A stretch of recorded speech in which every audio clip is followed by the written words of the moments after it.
جمع و تدوین قرآن، جس کا مطلب ہے کلیکشن اینڈ کمپائلیشن آف قرآن۔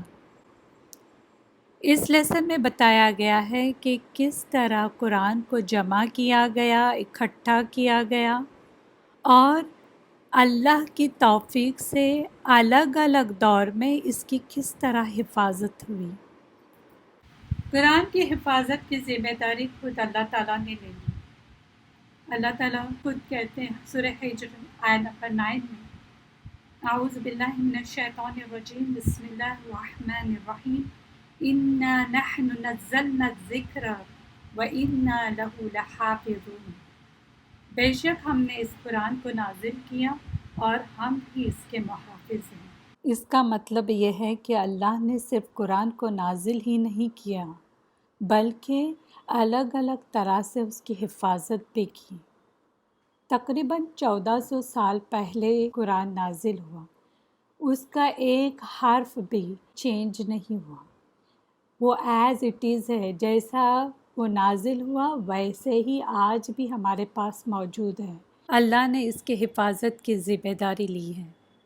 اسی طرح سورہ قیامہ میں بھی آتا ہے، آیت نمبر 17 to 19، اِنَّا عَلَيْنَا جَمْعَهُ وَقُرْآنَهُ فَإِذَا قَرَأْنَاهُ فَاتَّبِعْ قُرْآنَهُ ثُمَّ إِنَّ عَلَيْنَا بَيَانَهُ۔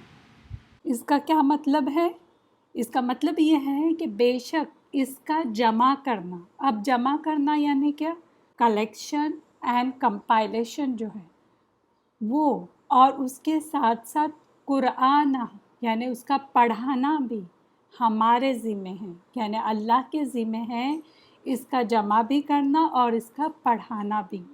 پھر آگے ہے، بس جب ہم اس کو پڑھیں تو آپ یعنی آپ صلی اللہ علیہ وسلم اس کے مطابق پڑھیں، جیسے پڑھا جا رہا ہے ویسے ہی اس کی پیروی کریں، اس کو فالو کریں، اسی طرح پڑھیں۔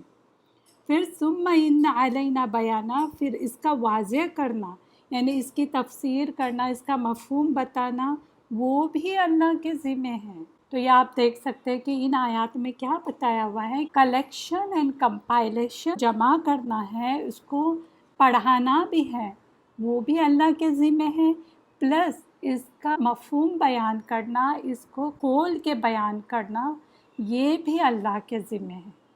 اللہ تعالیٰ نے اپنی مشیت سے قرآن کی حفاظت مختلف طریقوں سے کی ہے۔ اب کس طرح کی ہے؟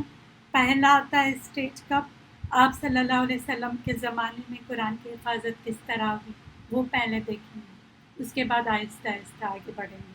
آپ صلی اللہ علیہ وسلم کے زمانے میں کس طرح بھی، حفظ کے ذریعے، سب سے پہلے حفظ کیا گیا، اس کو یاد کیا گیا، میمورائز کیا گیا، اور دوسری چیز تحریر کے ذریعے، ریٹن، لکھا بھی گیا۔ یہ بہت کم لوگوں کو پتہ ہے کہ آپ صلی اللہ علیہ وسلم کے زمانے میں لکھا بھی گیا تھا قرآن۔ تو یہ دونوں طرح سے ہوا تھا۔ حفظ کے ذریعے کس طرح؟ عربوں کا جو حافظہ تھا اتنا اچھا تھا کہ وہ اپنے قبیلے کا جو شجر نسب ہے نا، جو آپ کہتے ہیں فیملی ٹری جو کہتے ہیں، یا اینسسٹری، وہ تک یاد رکھتے تھے۔ اس کے باپ کا باپ کون تھا، اس کے باپ کا باپ، اس کے یعنی پورا پیچھے تک جنریشن آپ پوچھیں گے نا، یوں یاد تھا۔ کچھ لوگ تو جانوروں کے بھی نسب یاد رکھتے تھے، یعنی جانور کی نسل، اس کی ماں کون تھی، اس کا باپ کون تھا، یہ اونٹ اس کا باپ یہ تھا، اس کی ماں یہ تھی، یعنی پوری وہ نسب۔ اس میں سب سے فیمس ابو بکر رضی اللہ عنہ کو کہتے ہیں، ان کا بھی حافظہ ماشاءاللہ بہت اچھا تھا۔ سب سے پہلے قرآن حافظ تو خود محمد صلی اللہ علیہ وسلم تھے، سب سے پہلے قرآن آپ صلی اللہ علیہ وسلم، اور آپ صلی اللہ علیہ وسلم نے 2 دفعہ پورا قرآن جبریل علیہ السلام کو سنایا۔ کئی صحابہ نے بھی قرآن کو حفظ کیا تھا، صحابہ اور صحابیات نے بھی کیا تھا۔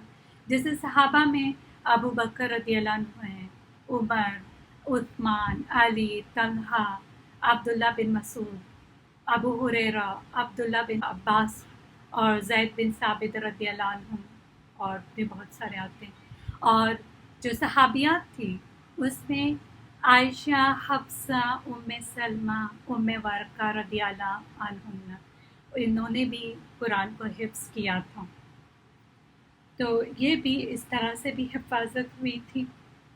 تو اس دور میں جو قرآن کے حافظ ہوتے تھے ان کو قاری کہا جاتا تھا۔ آج ہم جو قاری کہتے ہیں وہ کس کو کہتے ہیں؟ جو جسٹ ریسائٹیشن کرتے ہیں، بچوں کو پڑھاتے ہیں، بڑوں کو پڑھاتے ہیں، ان کو ہم قاری کہتے ہیں۔ لیکن اس دور میں جو قرآن کا جو حافظ ہوتا تھا اس کو قاری کہا جاتا تھا۔ قرآن کے حفظ کا سلسلہ آج بھی جاری ہے، میننگ نہیں بھی پتہ ہے تو بھی ماشاءاللہ اتنے اچھے سے حفظ کر لیتے ہیں۔ آپ کو اگر کوئی اور لینگویج میں کوئی بک دے یا 10 لائن کی بھی بات یاد کرنے دے، جیسے آپ کو جرمن نہیں آتی یا فرینچ نہیں آتی اور کہا گیا کہ یہ آپ جسٹ رٹا مارے اس کو، تو کتنا مشکل ہوتا ہے وہ رٹا مارنے کے لیے، کیونکہ ہماری اپنی لینگویج میں ہم نے کبھی یہ لینگویج سنی بھی نہیں ہوتی۔ لیکن جو قرآن ہے وہ حفظ کرنا بہت آسان ہوتا ہے۔ ایون چھوٹے چھوٹے بچے توتلی توتلی زبان بولنے والے بھی کتنے اچھے سے یاد کر لیتے ہیں، جھٹ سے یاد ہو جاتا ہے ان کو۔ تو آج بھی دیکھیں حفظ کرنے کا سلسلہ جاری ہے۔ ہر زمانے میں لاکھوں حفاظ موجود ہیں۔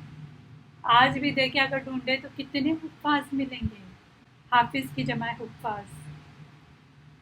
آج اگر خدا نخواستہ لکھا ہوا قرآن جو ہے جسے ہم مصحف کہتے ہیں، جو اصل قرآن ہے نا اس کو قرآن کہتے ہیں، لیکن جو ہمارے پاس ہے اس کو مصحف کہتے ہیں۔ اس دنیا میں نہ رہے تو بھی جو لاکھوں حافظ ہیں وہ اپنے حافظے کے مدد سے پھر سے لکھوا سکتے ہیں۔ سبحان اللہ۔ کوئی بھی آپ بک دیکھیں، ایون دوسرے ریلیجن کی بک دیکھیں، کیا ان کو یہ حفظ ہے ان کی اپنی بک جو خود دعویٰ کرتے کہ یہ اللہ کی طرف سے؟ کچھ نہیں، کسی کو یاد نہیں ہوتا۔ جب تک خود بک نہیں کھولیں گے انہیں نہیں پتہ چلتا ہے کہ کیا ہے۔ قرآن حفظ کر کے ہر دور میں محفوظ رہا۔ اس طرح سے جمع و تدوین کا جو آپ دیکھیں یہ حفظ کے ذریعے ہوا آپ صلی اللہ علیہ وسلم کے زمانے میں، اور دوسرا تحریر کے ذریعے۔ تو آپ صلی اللہ علیہ وسلم کے زمانے میں جو تحریر کے ذریعے محفوظ کیا گیا تھا وہ کیسے؟ حالانکہ قرآن کے کئی حافظ موجود تھے اس وقت، یعنی آپ صلی اللہ علیہ وسلم کے زمانے میں کتنے حافظ موجود تھے، کتنے صحابہ کو قرآن حفظ تھا، لیکن پھر بھی آپ صلی اللہ علیہ وسلم نے قرآن کی کتابت یعنی جو ریٹن فارم ہے اس کا بھی اہتمام فرمایا، تو وہ بھی انہوں نے کرا کے لیا۔ جتنا جتنا قرآن نازل ہوتا آپ صلی اللہ علیہ وسلم اسے صحابہ کرام رضی اللہ عنہ کے ذریعے لکھوا لیتے تھے، کیونکہ آپ صلی اللہ علیہ وسلم خود لکھنا نہیں جانتے تھے تو وہ لکھواتے تھے۔ ایک چیز مجھے یہاں پر اب یاد آئی، جب میں سعودی میں تھی تو میری ایک اسٹوڈنٹ تھی، انہوں نے کہا کہ میں ایک کلاس بھی سیکھی نہیں، لیکن ماشاءاللہ ان کا حافظہ اتنا اچھا تھا۔ میرے پاس دوسری ایجوکیٹڈ اسٹوڈنٹ تھی لیکن ان کے حافظے میں اور جس نے ایک بھی کلاس نہیں کی ہوئی تھی ان کے حافظے میں بہت فرق تھا۔ اور یہ فیکٹ ہے کہ جو لوگ لکھنے پر ڈپینڈ نہیں ہوتے وہ زیادہ تر اپنا دماغ یاد کرنے کے لیے یوز کرتے ہیں۔ جتنا آپ جس چیز کو آپ نے جس وضو کو استعمال کریں گے نا وہ اتنا آپ کا کام کرے گا۔ تو جو عربس تھے لکھے پڑھے بھی تھے، لیکن کچھ عربس تو بالکل لکھے پڑھے ان کو لکھنا نہیں آتا تھا۔ آپ صلی اللہ علیہ وسلم بھی اس میں سے جنہیں لکھنا نہیں آتا تھا، لیکن حافظہ بہت ہی اچھا تھا۔ جن صحابہ نے نبی صلی اللہ علیہ وسلم کے حکم سے قرآن لکھا انہیں کاتبین وحی کہا جاتا ہے۔ کاتبین وحی یعنی قرآن وحی لکھنے والے۔ کاتبین وحی میں کون کون تھے؟ ایک تو ابو بکر رضی اللہ عنہ، عمر رضی اللہ عنہ، عثمان رضی اللہ عنہ، علی رضی اللہ عنہ، زبیر بن عوام رضی اللہ عنہ، زید بن ثابت رضی اللہ عنہ، یہ اور بھی دوسرے آتے ہیں۔ تو یہ کاتبین وحی تھے، انہوں نے قرآن کو لکھا ہے، آپ صلی اللہ علیہ وسلم نے ان سے لکھوایا تھا۔ آپ صلی اللہ علیہ وسلم کے دور میں قرآن کاغذ کی ایک کتاب کی صورت میں لکھی ہوئی نہیں تھی جو آپ آج یوز کر رہے ہیں۔ یہ کیا ہے؟ کتاب کی صورت میں، کاغذ ہے پیپرز کی صورت میں، اس طرح لکھی ہوئی نہیں تھی، بلکہ الگ الگ طرح کی چیزوں پر لکھا گیا تھا۔ جو قرآن لکھا گیا ہوا تھا وہ کن چیزوں پہ لکھا گیا تھا؟ تو اس کے بارے میں آتا ہے کہ جیسے